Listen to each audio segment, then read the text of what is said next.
Merci Bandeko Balandi de chaîne Iso TV News, la chaîne par l'excellence, chaîne Obi Milarabino, Batualité Malamu, chaîne Obi Milarabino, Image à Kitoko, pour Pessibino Baton de Mingi, Bayimbo Kabozota la Biso partout. La émission Amino Tolobela, Tozolobela, question au Tozolobela, les alliés.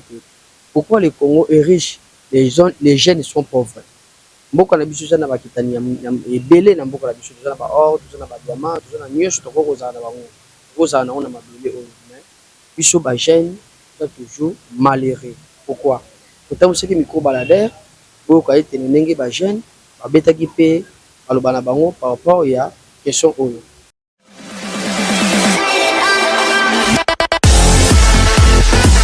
Le Congo est riche et est pauvre parce que le système depuis l'époque coloniale Tinelo ba o baza bakonzi o bazala baso bazo kamamboka a éviter comment faire pour que les jeunes pas développés. Alors que le pays regorge la source minérale est belé tellement.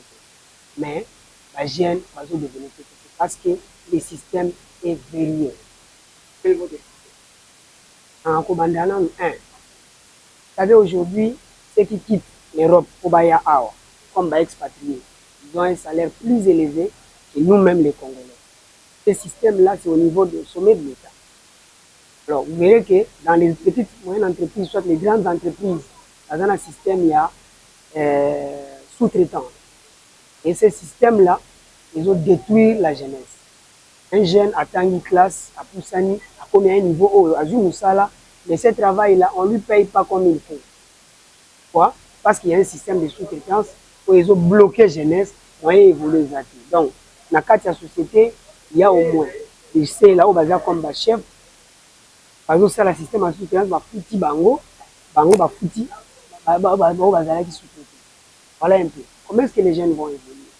Les sources minérales, il n'est pas dit qu'il faut que ça va tout surtout bon, on a bandako comme il le faut. Non, non. Donc, au moins, c'est seulement le travail pour les jeunes, pour embrasser les ressources, pour émerger. Or, les jeunes, qui va donner ce travail-là? C'est l'État congolais. Vous comprenez? C'est ce qui fait que les jeunes sont bloqués, mais il va évoluer vraiment les actifs. Voilà un peu.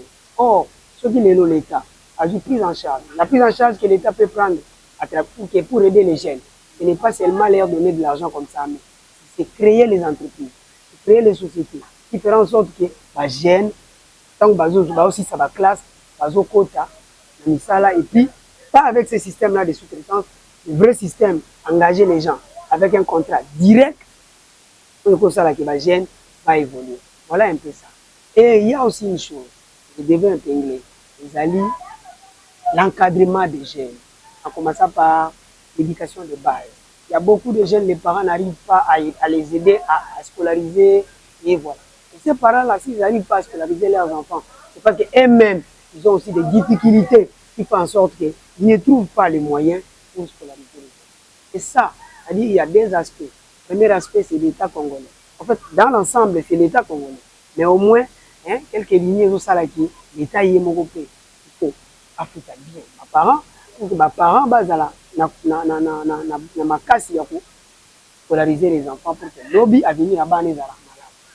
Mais les enfants eux-mêmes aussi, avec ce qui se passe aujourd'hui, les Koulouna, les phénomènes Koulouna, tout ça, ça fait en sorte que les jeunes ne puissent pas être bien orientés, ils sont désorientés à travers cet esprit-là des Koulouna et il n'y a pas moyen que les jeunes étudient pour se prévenir à venir là-bas. En tout cas, l'État congolais doit faire un effort de pouvoir s'organiser, de pouvoir créer, par exemple, je vis avec le ministre de la formation professionnelle.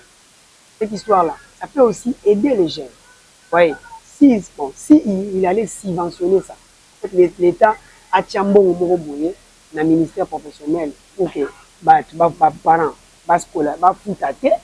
et tous ces jeunes soient orientés. Et pour la formation professionnelle, ça peut aussi les aider à pouvoir évoluer, lobby, parce que ce sont des autres matières. Et puis il y a aussi des sociétés où l'État tient à disposition de bango. Et quand aussi les sakaka bomba la mort à côté pour évoluer. Nous tournons surtout à Zagé. Ce qui est là, à Tanguy, offre gratuitement la formation professionnelle et qu'il y a aussi des sociétés qui sont déjà bien là, construit tout ça, ils ont. Je ne pense pas que à cause de la lobby pas que ça la question. Si on voit aujourd'hui l'insécurité à la vie de Kinshasa, si on voit aussi les phénomènes Koulouna et tout, c'est parce que les enfants ne sont pas orientés. Or, la seule organe pour être orienté, pour comment on va chiter funate, takaka, aussi subvention, en fait, pour foutre en bon, les salaire gratuité de l'enseignement à l'école primaire.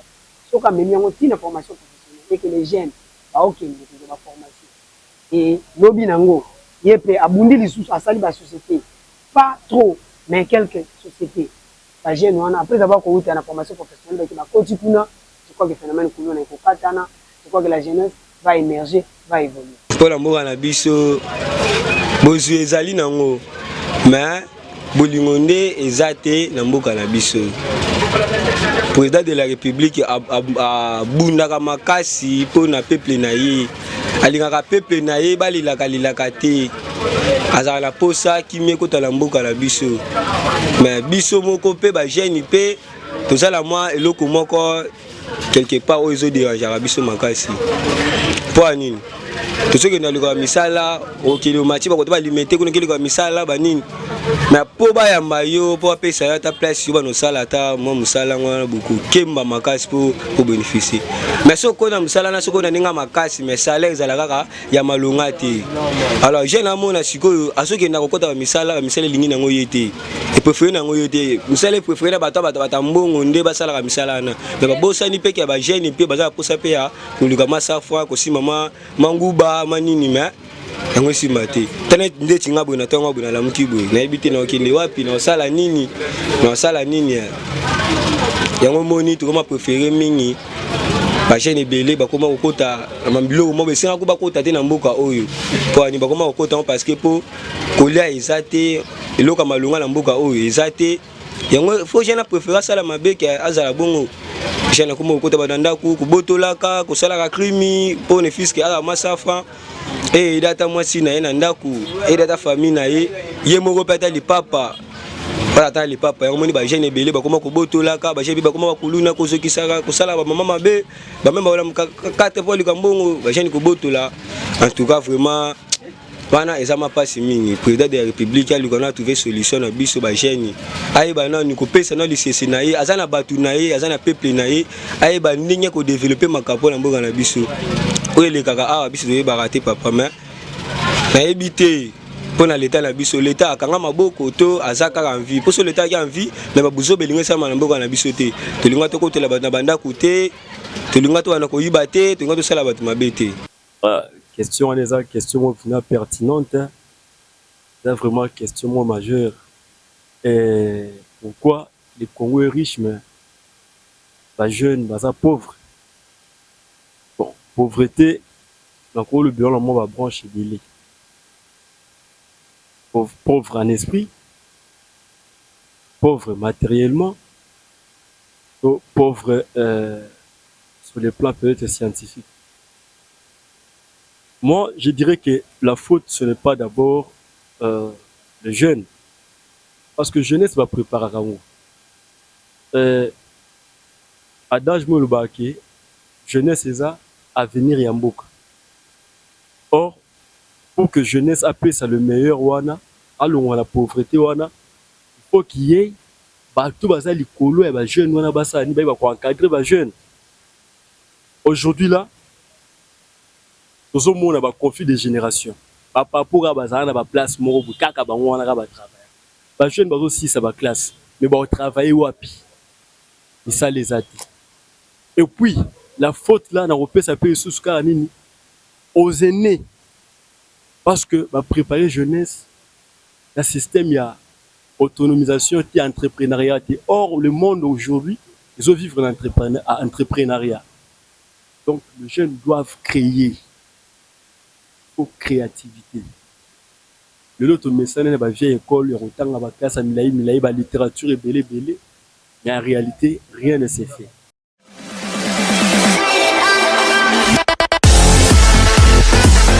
Merci tous ceux qui n'ont pas ton avis sur l'émission Tolobela. On a beaucoup de monde a été le lengue ba jeune ba alobi par rapport ya question oyo touti kolobela bino ete mboka na biso eza na richesse ebele bajeune baza pauvre bajeune bazokosa sorti te moto na moto apesi baargument na ye par rapport lolenge oyo azomona. Merci soki bosepeli na émission oyo bobenga biso na banimero oyo eza na se wana ekozala malamu mingi mpe soki mpoza na posa ete totourne na yo émission par rapport ya question oyo ocontacte biso yo moto oza na posa ete basalela publicité ya entreprise na yo ya maison na yo balobela yo par rapport ya makambo oyo ozosala benga biso na numéro oyo ekozala malamu mingi.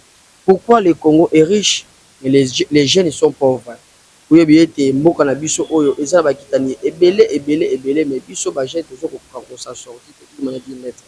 Donc d'une manière d'une autre en tout cas question oyo vraiment eza malamu mingi vraiment na bandeko nyonso tozala oza pasteur eza politicien benga biso tosolola makambo oyo ekozala malamu mpona koluka kofortifie eza faute na biso ba jeune to eza faute ya baene na biso oyo babanda makambo oyo lelo basala eloko te batika biso kaka boye lelo tozomona ete na bakampagne ayo tomonaka badepute bayaka bango baza balobeli na biso bayaka bajeune bovote nga bandeko bovote nga après avoir kovote bango basimi nzela bakei tomona ete bajeune bazokotelenga baza encadré te bajeune kuluna ezali makasi moyibi ekomi makasi imandiatisme ekomi makasi mpona nini biso bajeune vraiment toza encadré te yango tozolance appel oyo na gouvernement botala mpe kote na biso mpe bajeune puis ministre ya justice ministre ya jeunesse ministre ya jeunesse ozali tomonaka même manifestation ya bajeune ezosalama te anda banoma yo même manifestation moko kende wana osala bajeune moko boye nayebi te jeunesse oyo bapesaki yo eza jeunesse ya église na bino to jeunesse ya veni na bino to jeunesse ezali ya quartier oyo ozali non eza jeunesse ya république démocratique du Congo.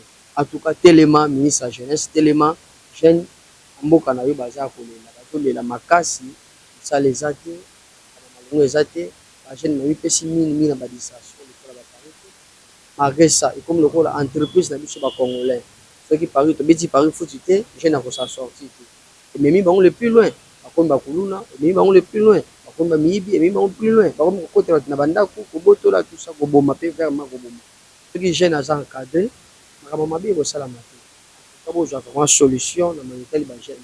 Merci beaucoup.